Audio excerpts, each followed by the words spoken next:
आप लोग? मेरा नाम राज है। कॉर्पोरेट सोसाइटीज के एक्ट, बायलॉज, रूल्स रेगुलेशंस वगैरह हम डिस्कस किया करते हैं। तो आज हमारा टॉपिक ऑफ डिस्कशन है कि internal auditor and statutory auditor society के अंदर उनका अपॉइंटमेंट कैसा होता है, उनकी रेम्यूनरेशन कैसे फिक्स किया जाता है, क्या internal auditor and statutory auditor दोनों ही सोसाइटी में कंपलसरी लेना चाहिए या कोई एक रहना वहां पे जरूरी है, और वो ऑडिटर कहाँ से आते हैं, और इसको छोड़ के सोसाइटी के जो ऑडिट होता है क्या उसमें मिसमैनेजमेंट या उसमें मैनिपुलेशन भी हो सकता है, और इस चीज को अवॉइड करने के लिए क्या करना चाहिए। तो कई सारी सोसाइटीज में क्या होता है कि ऑडिट भी टाइम से नहीं होता है और ऑडिट में मिसमैनेजमेंट या ऑडिट में कोई ना कोई मैनिपुलेशन भी होता है। उस केस में इट इज वेरी नेसेसरी कि आप एक इंटरनल ऑडिटर अपॉइंट करो ताकि कोई भी मैनिपुलेशन नहीं हो पाए। कई जगह में ऐसा क्या होता है कि स्टैट्यूटरी, ऐसे हो सकता है कि स्टैट्यूटरी ऑडिटर जो है, स्टैट्यूटरी ऑडिटर को आप हिंदी में क्या बोलोगे, वैधानिक लेखा परीक्षक, ठीक है। तो हो सकता है वो मैनेज हो जाए, हो सकता है ये कोई ना कोई चीजों को वो मैनिपुलेट करने की कोशिश करे, हालांकि ये उनके कोड ऑफ एथिक्स के बाहर है, ठीक है। तो इसलिए जरूरी हो जाता है कि अगर एक इंटरनल ऑडिटर भी रहे जो साइड बाय साइड काम करे, जो साथ में सारी चीजों को स्क्रूटिनाइज करे और सारी चीजों को ओवरऑल सुपरविजन करे, जितने भी अकाउंट्स है, जितने भी एक्सपेंडिचर है, जितने भी बिल्स है, जितने भी स्टेटमेंट ऑफ अकाउंट्स है, इनकम एक्सपेंडिचर है, प्रॉफिट एंड लॉस, ये सारी चीजों को वो भी साथ में देखे तो डबल श्योरिटी हो जाएगी, या कोई ना कोई एक चेक बना रहेगा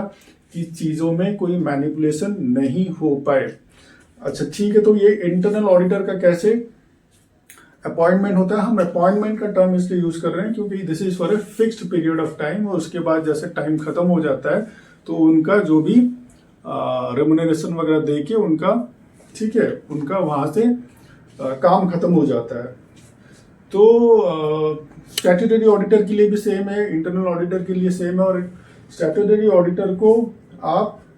2 कंसेक्यूटिव ईयर्स के लिए ही कर सकते हो, मतलब लगातार 2 साल के लिए भी उसका अपॉइंटमेंट कर सकते हो, और उसके बाद फिर आप किसी को कर लो, फिर उसके बाद अगर सेम ऑडिटर को लाना है तो फिर नेक्स्ट फिर से आप उसको कर लो 2 कंसेक्यूटिव ईयर्स के लिए। इसका मतलब आप उसे सेकेंड टाइम भी ला सकते हो,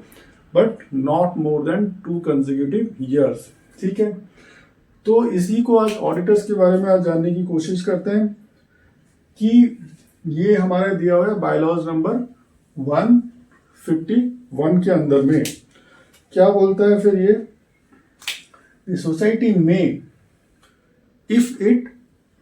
कंसीडर्स नेसेसरी, अगर सोसाइटी को लगे, काफी सारे लोगों को लगता है कि इंटरनल ऑडिटर रखना और स्टैट्यूटरी ऑडिटर दोनों में से कौन सा कंपलसरी है, कौन सा ऑप्शनल है। तो इंटरनल ऑडिटर आप रख सकते हो अगर सोसाइटी को लगे, मतलब सोसाइटी के मेंबर्स को लगे, मतलब सोसाइटी के मेंबर्स मतलब सोसाइटी ने जिस मैनेजिंग कमेटी को भेजा हुआ अगर उनको लगे, उनमें से आधे से ज्यादा लोगों को लग रहा है या काफी सारे लोगों को लग रहा है कि हो सकता है इसमें मैनिपुलेशन हो सकता है सेक्रेटरी, चेयरमैन या कोई कोई भी उसमें से उसे मैनिपुलेट करने की कोशिश करे, तो वो डिमांड करे नहीं हमें इंटरनल ऑडिटर भी रखना है, तो इंटरनल ऑडिटर रखा जा सकता है। सोसाइटी मैनेजिंग कमेटी ने ये डिसाइड किया, रेजोल्यूशन वगैरह अपनी मैनेजिंग कमेटी में पास किया, एजेंडा सेट किया, और उस एजेंडे को लेके आप कहाँ पे गए, जनरल बॉडी मीटिंग में गए, जहां पे आपने इंटरनल ऑडिटर का अपॉइंटमेंट किया। तो दिस इज पॉसिबल, किया जा सकता है अगर सोसाइटी मैनेजिंग कमेटी के काफी सारे मेंबर्स जागरूक है और उनकी मंशा अच्छी है, ठीक है। इफ इट कंसिडर्स नेसेसरी, अगर सोसाइटी मैनेजिंग कमेटी को या सोसाइटी को लगे ये जरूरी है, शैल अपॉइंट एन ऑडिटर, तो करेंगे ही, करना पड़ेगा,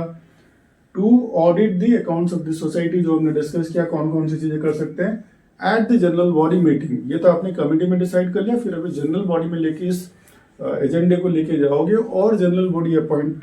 बॉडी वहां पे रेजोल्यूशन पास करेगी।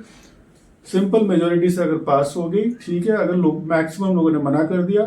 तो फिर इंटरनल ऑडिटर नहीं रखा जाएगा, मगर सिंपल मेजोरिटी से अगर पास हो जाती है तो इंटरनल ऑडिटर फिर ही विल बी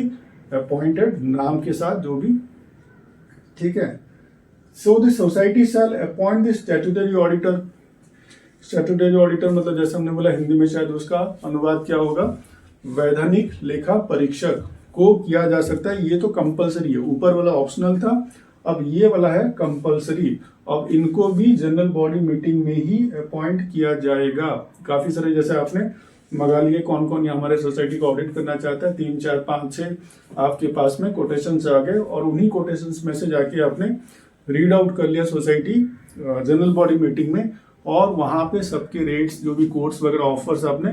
डिस्कस कर लिया और फाइनलाइज किया उनके एक्सपीरियंस के बेस पे, उनके रेम्यूनरेशन उनको कितना देना है, उनके जो भी चार्जेस उन्होंने लिख के रखा हुआ है उसके बेस पे आपने डिसाइड किया और जनरल बॉडी ने वहां पे अप्रूव कर दिया, ठीक है this associates and all that. वो एक ऑडिटर भी हो सकता है या ऑडिटिंग फॉर्म भी हो सकता है, दोनों में से कोई भी चीज हो सकता है।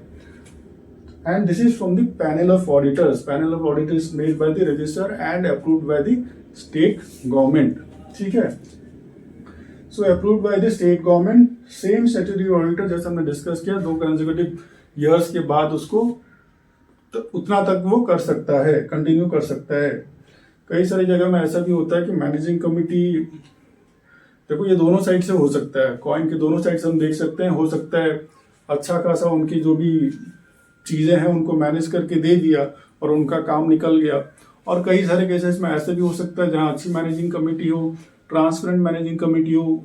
उन्होंने ऑडिटर का, स्टैट्यूटरी ऑडिटर का काम अच्छा देखा और उसी को रिकमेंड किया और ऊपर जनरल बॉडी मीटिंग में लेके गए और लोगों ने उसी को अप्रूव किया, फिर उन्होंने कंटिन्यू किया। So it is either and. Statutory auditor shall submit it's audit report as provided in the section 81 of the Maharashtra Cooperative Societies Act 1960। 81 क्या बोलता है of the Maharashtra Cooperative Societies Act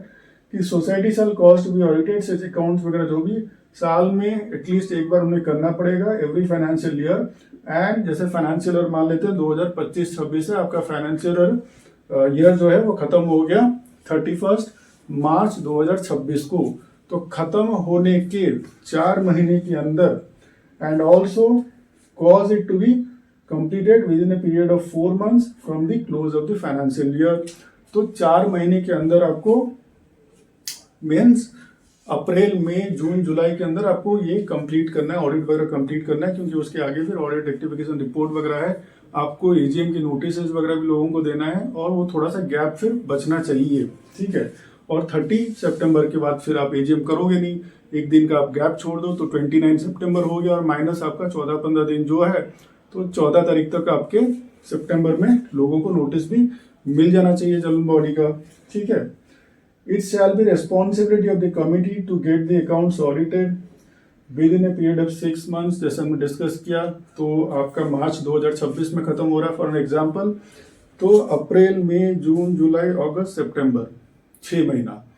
क्योंकि फिर आपका AGM last date of AGM आ जाएगा, उसकी cross करके फिर आप जा नहीं सकते हो, उस डेट को आप क्रॉस नहीं कर सकते हो। तो 6 महीने के अंदर ऑडिट्स वगैरह कंप्लीट होना चाहिए। And financial year in any case before issuance of the notice of AGM, जैसा हमने डिस्कस किया 30 सितंबर आपका क्रॉस नहीं होना चाहिए, और जो भी इनको रेम्यूनरेशन वगैरह जो भी इनके चार्जेस जो भी दिया जाएगा इनकी सर्विसेज के लिए ऑडिटर का, वो that will be fix in the general body meeting of the society, ठीक है। सोसाइटी ये तय करेगी कि इनका जो भी इनका कोड वगैरह आया हुआ है इसके हिसाब से इनको अपॉइंटेड करना है कि नहीं करना है, सब्सिक्वेंट ईयर्स में भी अपॉइंटेड करना है या नहीं करना है। तो बहुत ही ब्रीफली हमने समझने की कोशिश की इस सोसाइटी में statutory auditor and internal auditor दोनों रखा जा सकता है कि नहीं रखा जा सकता है, और दोनों रखने से क्या अच्छा है। और अगर आप नहीं करते हो स्टैट्यूटरी ऑडिट अगर नहीं करते हो मत करो, कोई बात नहीं, सोसाइटी मैनेजिंग कमेटी को रिमूव भी किया जा सकता है, उनके ऊपर पेनल्टी भी बिठाया जा सकता है, उनको further being elected in the managing committee के लिए बार भी किया जा सकता है, कई सारी चीजें हो सकती है। तो सोसाइटी का स्टैट्यूटरी ऑडिट करना कंपलसरी है, इंटरनल ऑडिटर रखना आपके लिए ऑप्शनल हो सकता है। तो चीजों को लाइटली नहीं ले सकते हैं, मैनेजिंग कमेटी के ऊपर लायबिलिटी फिक्स हो जाएगी, अकाउंटेबिलिटी फिक्स हो जाएगी। तो ऐसे ही कोऑपरेटिव सोसाइटीज के एक्ट, बायलॉज एंड रूल्स के अलग अलग प्रावधानों को जानने के लिए आप साथ में जुड़े रहिए। आप सबका बहुत सारा धन्यवाद।